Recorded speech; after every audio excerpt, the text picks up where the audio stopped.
We all have different household dynamics that make our decluttering situation slightly different from other people's. Like, do you have an attic or a basement or a garage? Do you have extended family members who are living with you from out of town? Do you have kids? Do you have a significant other?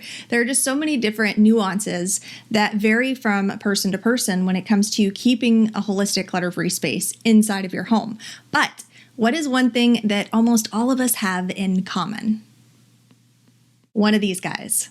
So today I'm going to take you inside of my little blue box and I'm going to show you what apps I'm keeping on here, how I'm keeping this little guy digitally organized, and the things that I'm using to actually make my life more simplified and organized and give me more time back as opposed to stealing all of my time, which, trust me, is something that I've struggled with just as much as the rest of you probably. A lot of our habits nowadays rotate around and are even dictated by our phones. We use our phones for alarms. We use it for calendars. We use it for, multitasking systems and programs and apps and how we correspond and relate to the world. I mean, you know these things, right? So what we keep on our phones and how we maintain it and keep it organized and decluttered and make decisions about what's allowed to be there and what isn't, is going to make a big difference on how you spend your time in your day-to-day life. So without further ado, let's go ahead and dive into my phone and I'll just show you some of the things that I'm currently using and how I have things set up. All right, so I am currently using the iPhone XS, but before this, I had always used an Android, so I'm really familiar with the Android systems. And in fact, I still use a lot of the Google apps. So right here on the home screen, I like to keep things as minimal as possible. So I don't have like a super decorative background. It's very simple. I have like my reminders up at the top, which luckily today I have none, but you can also swipe through this. So I could check the weather, I could check my map, different kinds of cool things with that. And then just the basics of what I generally need are on this main screen. So I've got my Apple Photos, I've got YouTube, I've got my Google Maps. I still am a huge fan of Google Maps. I'm used to it from all of the Androids I've had before. And then also I just think that it's better. I'm also a big fan of Gmail. So I don't use the Apple mail service. I've tried that before too. I just like to keep things simple. I'm really a big fan of Gmail. I like the way that you can view all of your different mail accounts from one mail system. So I use this for business and personal, but I can tap all inboxes and it will show me all of the mail that I have from all of my accounts that are synced to this system. So I think that that's really convenient. I also like that it's built in with Google Calendar, so it makes it really easy when I get an email to add things to my Google Calendar. Same thing with the calendar. I use Google Calendar. I need to be able to look at a glance and see what's going on. Google has that. So I keep that on my front screen. I use this calendar religiously and it has saved me from missing so many different appointments and classes and meetings and all whatnot. I use this every time I have anything that's scheduled, whether it's a kid's doctor's appointment or a meeting with somebody for work. One thing I do use of Apple that I really like, though, is their notes. All of the thoughts inside of my brain exist inside of this little app. I use it for everything. So right now we're going through some construction work and some renovation processes inside of the house.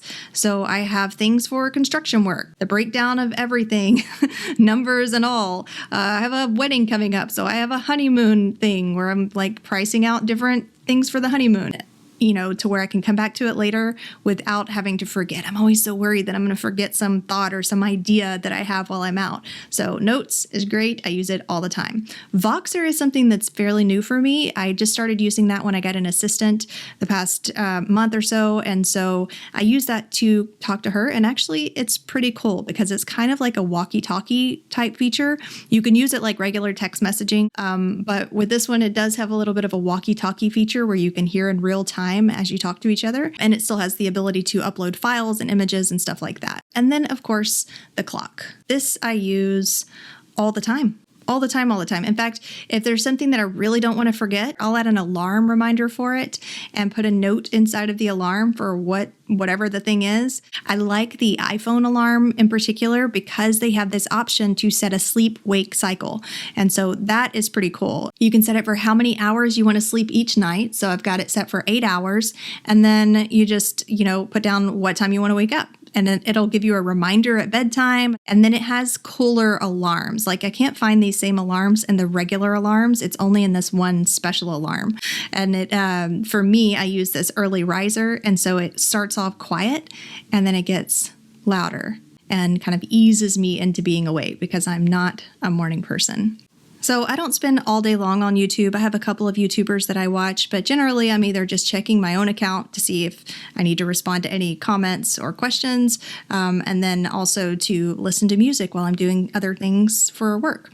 And then there's photos. So I do use Apple Photos, and this is really easy because of course it corresponds with their camera that's already native to the phone, and it has a lot of really cool editing options. I really do like their photos. The issue is that it very quickly fills up your iCloud account. So I don't keep things on my phone inside of the Photos folder. I keep them whenever I'm currently using them. And then I will, as soon as possible, get them uploaded over to Google Photos, because Google Photos right now has unlimited storage unless you're using high quality photos, which is fine. Like I'm okay with them downgrading the quality a little bit. I haven't noticed much of a difference. So I've got Google Photos over here. This is not where I usually keep it. I'm going to show you what I usually do with it, but just for the sake of showing you how I back up my photos, I went ahead and put it on this screen here. So with Google Photos, I have years and years worth of images inside of Google Photos ever since I first started using it back in 2013 or 11 or earlier than that even maybe. What's cool about it is you can save names that go with faces, even pet faces, which is really cool. And then like if I want to look up all of my pictures of Charlie, I would just click on Charlie's face and it's going to pull up every picture that I have of Charlie in here. So that's neat in and of itself.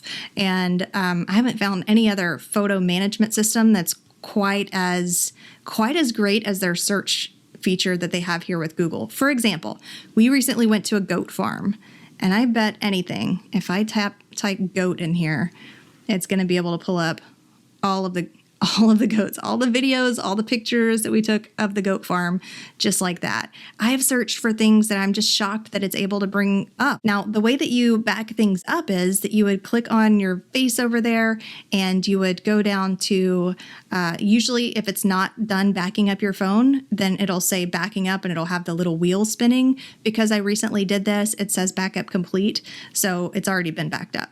And then if I wanted to free space, which means delete the pictures from my phone, I would click on free up space and it says you're ready, delete.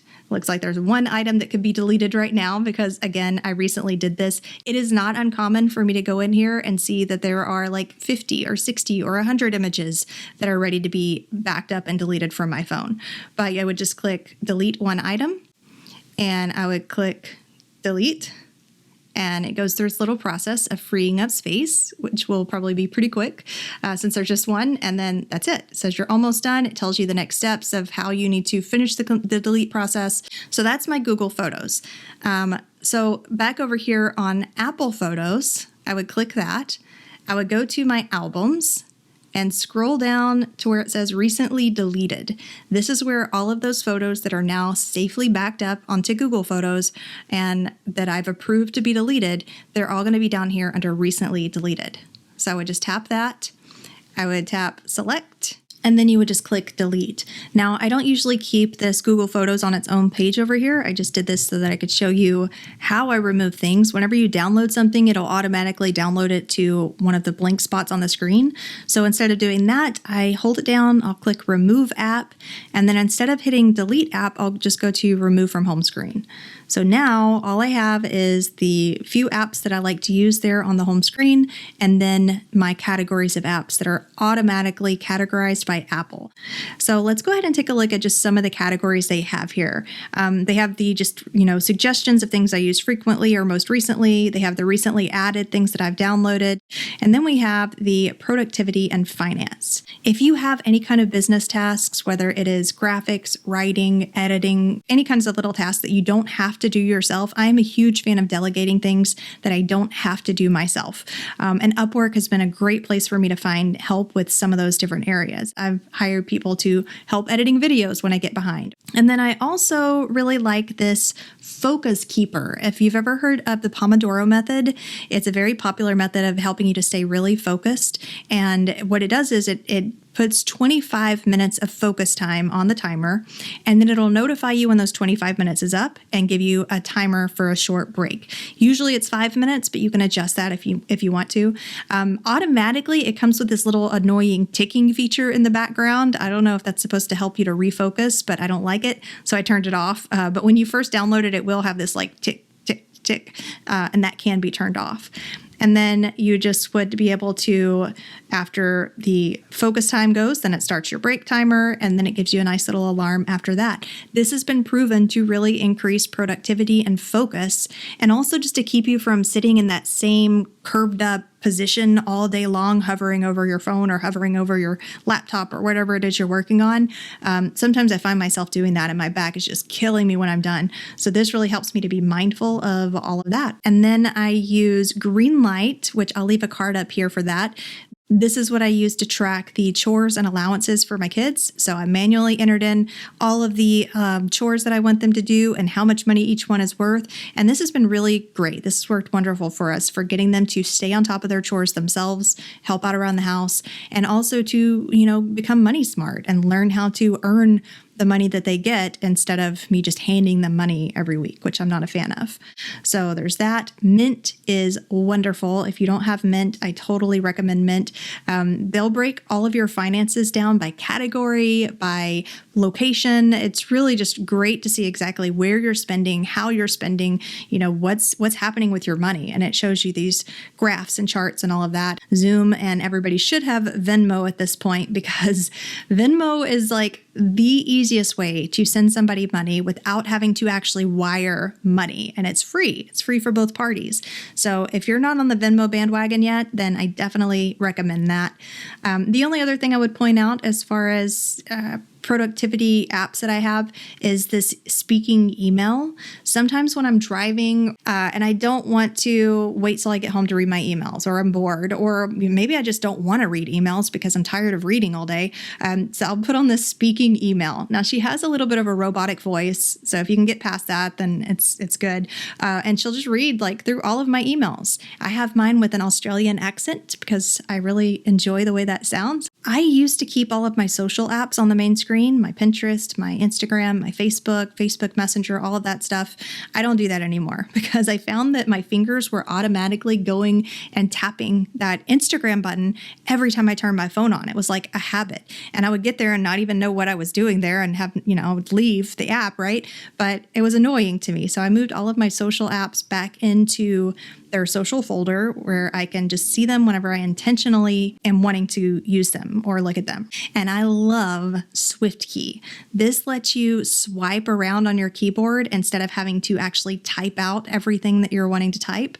So for example, if I'm sending a text message to myself, Marines or Miami or, whatever you want to type, you can just swipe it in there instead of having to giraffe, instead of having to take the time to actually type it. It makes the whole process much easier. I also definitely recommend Truecaller or some kind of spam blocker. For my other folder, I do like the clock phone.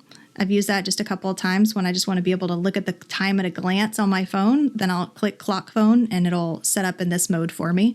Eero is a great system that is offered by Amazon for Wi-Fi extending services. So we use this for our Wi-Fi throughout the house. We have 3 different Eeros, which came in the package, and it has solved all of our Wi-Fi problems. It used to be that we couldn't even access the Wi-Fi in the bathroom downstairs or in the garage, but since we got that set up, we can. Not only that though, but we can tap on here and we can individually turn off anybody's specific devices that are connected to that Wi-Fi through Eero. So I can turn off my girls' cell phones if I want them to be going to bed. I can turn off anything based on the room, based on the profiles, based on the just the device itself specifically. So all of that is able to be managed inside of Eero, and that is super cool. OfferUp, I wanted to point out because this is awesome for selling your stuff. I literally just tap the button, take a picture of what I'm selling, write a title, a price, and then a short description, and then that's it. And I've sold so many things. I've also bought many things that I needed secondhand, which keeps down the waste, through OfferUp. That has been a really great app. OfferUp and Let Go have now joined forces, so they are more powerful than ever. And I really like it because they have a review system. So unlike Craigslist, where you really have no idea who's on the other end, what their name is, or what other people experience has been with them, this one has a reviewed system, so you can feel a little more confident. And they also verify the person based on their driver's license and all of that. They take extra steps for security. So I highly recommend using OfferUp if you have any items to sell around your house, or if you're looking to buy something secondhand and you just want to gander without driving all over the place to see if somebody has what you're looking for available. For information and reading, I keep Audible, Kindle, I keep Libby, which is our local library books thing. I don't think it's just local. I think that's for many public libraries. So you might see if they have something like that in your area. You can check it out digitally and it downloads to your phone, and then they just take it back whenever your checkout period is over. And so it's easy peasy. You don't have to make any trips to the library, which I currently need to do. So there's that. For travel, because I do like to travel a lot and I do like to deeply research before I go to make sure I'm getting the best deals, yada, yada. And also I just really love looking at hotels. I do keep the travel places that I use most frequently, which are Expedia and Priceline. I use Priceline probably the most. And then I'll close out with health and fitness. I use these all the time because I really do appreciate a good meditation. I appreciate getting my mind right, which Bloom is a really great cognitive behavioral therapy app. The guy on there has a really smooth voice. He's very direct. The information that he gives is great. The exercises I really enjoy. It's got a little bit of journaling, a little bit of breathing and connecting, and then just psychology-based information to help you work through when you're feeling anxious or, any other things that you have going on. If you're feeling a little depressed, that's just a really good pick-me-up app. I also have Calm now, which I'm super excited about and have been using quite a bit here lately, ever since Kaiser, which is my app down there for Kaiser, ever since Kaiser got it for all of their patients. I don't know how long that's going to last, but I'm using it as long as it's there. So that's great. They have so many different things on there, from meditations to lessons to book reading. So you can listen to Matthew McConaughey read you a book to go to sleep. All these different sleep exercises, breathing exercises, all of that stuff is really good. And then I do recommend that all women have some kind of a period app on your phone. It's just great to keep track of all of that stuff and be able to have it at your fingertips for when your doctor asks, and just to be able to really track how your energy flows are. Not just your period, but you can track your moods. You can track when you feel more productive, when you have more energy. I love habit tracking. I think that it's great for building productivity and making better plans for your future when you know what times of the month you have more energy, what times of the month you feel more productive, and when you're going to want to just schedule yourself for some downtime. So anyway, I track all of that stuff on the Flow app. And then Waking Up is another meditation app with Sam Harris, where he walks you through a program that helps to train you to meditate, and then it just offers new regular meditations. So that is what I keep on my phone.